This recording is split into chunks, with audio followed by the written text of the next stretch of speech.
BMW is using Google Glass for quality inspection. Consumer Reports warns about buying Chinese SUV tires, and a look at a world's first feature on the new Mercedes Sprinter.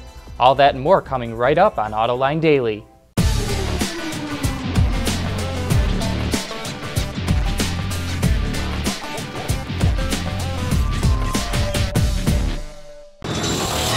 This is Autoline Daily for November 18th, 2014. Car sales will continue to grow next year in the U.S., according to the National Automobile Dealers Association. The organization forecasts that sales will hit 16.94 million units in 2015. This year's sales are expected to come in around 16.4 million vehicles. The NADA expects sales to rise because of low interest rates, lower gasoline prices, and an increase in jobs and wages. In an attempt to improve its quality inspections on the assembly line, BMW is conducting a pilot program at its Spartanburg plant in South Carolina using Google Glass.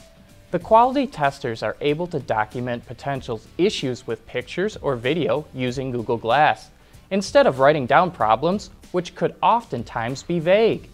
The device also allows the staff to stay at the car while doing the tests, instead of going back and forth between the vehicle and computer terminals.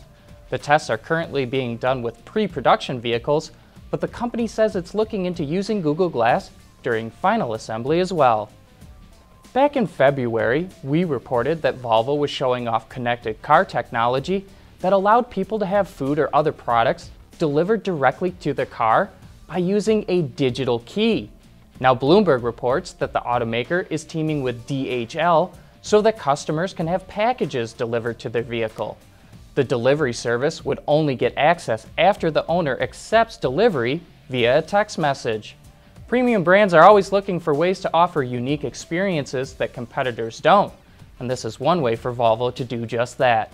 Still to come, F1 chief Bernie Ecclestone doesn't care about wooing young people into the sport, and Consumer Reports has a warning about Chinese tires.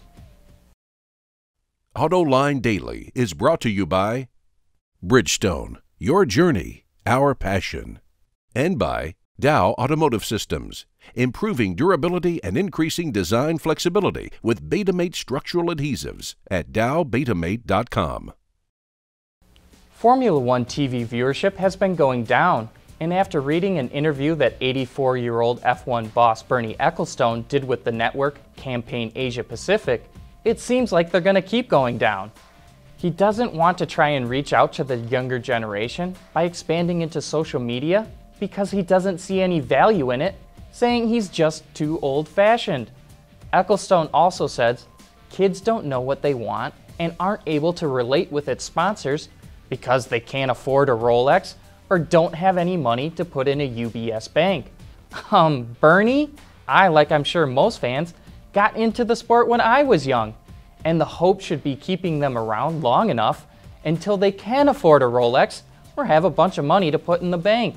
I think Ecclestone was right about one thing: he is just too old-fashioned. Consumer Reports is warning to watch out for counterfeit Chinese SUV tires.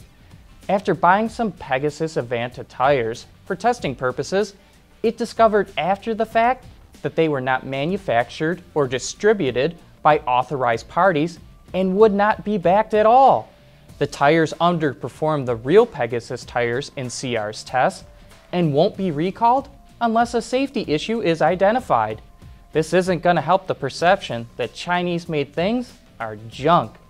What I say, you should never skimp on the rubber that goes between you and the road, because this is one area where quality makes a huge difference.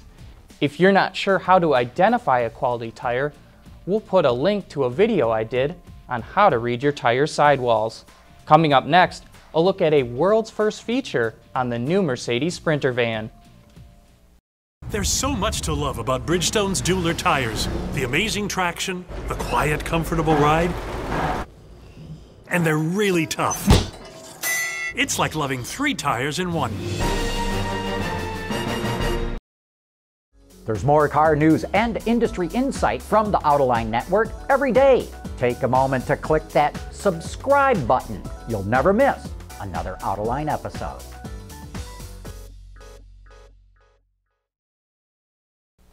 Last week we showed you the off-road capability of the 2015 Mercedes Sprinter van. But that's not the only new feature. The van is now standard with what the company calls Crosswind Assist. Here's the highlights of how it works. So what we're going to do is we're going to have a look at our Crosswind Assist. And this is a 2015 van. The van that I'm going to be chasing is a 2014 van. Now with the 2014 van, the ESP system can detect yaw, so rotation this way, which is understeer and oversteer. And when we get into an understeer or an oversteer situation, we can apply brakes to one of the wheels, either a front or a rear wheel, depending on the skid that we're in. So now move into this van where we're a 2015 van, where we have the standard Crosswind Assist. And what we've done is we've recalibrated the yaw sensor so that the yaw sensor can measure lateral movement this way or this way. So when the vehicle is moving this way, what will happen is we'll apply brakes to two of the wheels on the side where it's coming from. So if it's coming this direction, we apply brakes to these two wheels. If it's going that direction, we apply brakes to these two wheels. And what that does is it keeps us in our lane. Now, here's our challenge. Crosswind Assist is something that happens above 50 miles an hour. So I need to get the speed up to just above 50 miles an hour. And we're going to be driving through the fans over there, and those fans are going to be pushing out wind somewhere between 90 and 100 miles an hour. Probably not a scenario you're going to run into very often, but it's really a graphic way to demonstrate how this system works. The red van in front of me will not have Crosswind Assist, so you're going to see as we go through, that red van is going to come through, the wind is going to hit it, and it's going to move something like this, where the back of the van gets pushed out. When we come through, all you're going to feel is a very little bit of motion this way, and that's really the system keeping us in line. You guys ready to go? So we're going to come around this corner here at 40 miles an hour, and I think you'll be quite impressed with how well the Sprinter holds the road. So we're coming up to the crosswind here, and those boats are moving air at 100 miles an hour. And you could see the red van, as we came through, was moving over laterally, and we managed to just continue in a straight line. So where does Crosswind Assist come from? Why do we have it within our vehicles? The question I get often is, so does that mean that your 2014 and earlier Sprinters are dangerous? And really they're not. You know, we saw that the red van obviously didn't tip over. Yeah, it moved over a little bit, but how often do we see a 90 mile an hour crosswind? So in this scenario here, we were able to go straight through it. So that's really the safety feature of it. It's just another functionality that we've put in our adaptive ESP. Hey, don't forget to check out our coverage of the LA Auto Show starting on Wednesday. John will be talking to executives from Audi, BMW, and Ford, plus many more, about the vehicles they'll have at the show. And on Thursday, we'll be bringing you a special after hours from Honda Performance Development, which is the automaker's technical operations center for its motorsport program. So if you have any questions about Honda racing, send them our way to viewermail@autoline.tv. That wraps up today's show. Thanks for watching. Have a great day.